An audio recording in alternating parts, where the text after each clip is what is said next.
Hey Jaylen, time to read another book. This one is called Dopey by Anne Harth.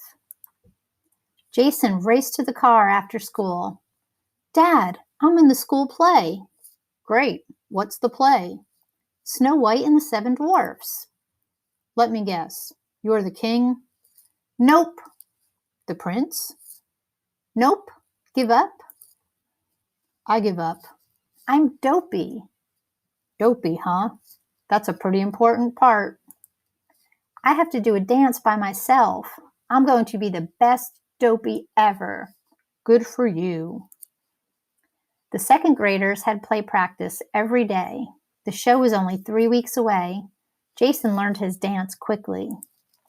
He kicked his legs and jumped 3 times. He spun in a circle and touched the floor. He clapped his hands and jumped again. Then everyone came out and bowed. Jason practiced at lunchtime. He practiced before bed. He practiced at school and at home. He even practiced at swimming lessons. It was the day before the show, and Jason was ready.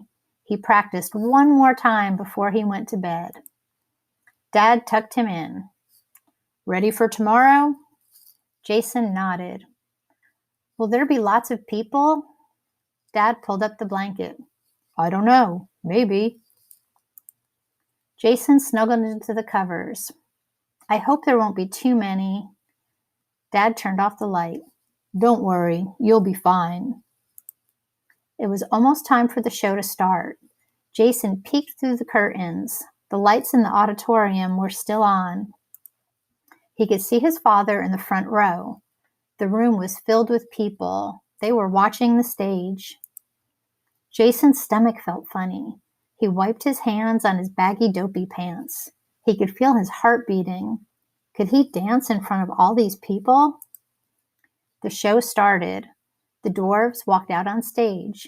Jason went with them. Snow White ate the poisoned apple and fell asleep. The prince woke her up. The show was almost over, and it was time for Dopey's dance. Everyone left the stage except Jason. He looked into the crowd. His dad smiled and waved. There were so many people. Jason couldn't move. He stared at the audience, and they stared at him. His legs wobbled and his stomach hurt. Suddenly, someone turned on a spotlight. Jason blinked. He looked at the audience again. He couldn't see them. The stage was as bright as a sunny day. The audience was in darkness. It seemed like they had disappeared. Jason closed his eyes for a second. The music started, and so did Jason's feet.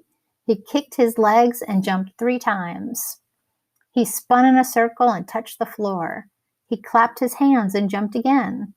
The spotlight went out, and Jason could see the audience. They were clapping. His dad stood up. Other people did too. The rest of the class came onto the stage. They held their hands and took a bow. Dad found Jason after the show. He gave him a hug. You were right, he said. Right about what? Said Jason. You were the best Dopey ever.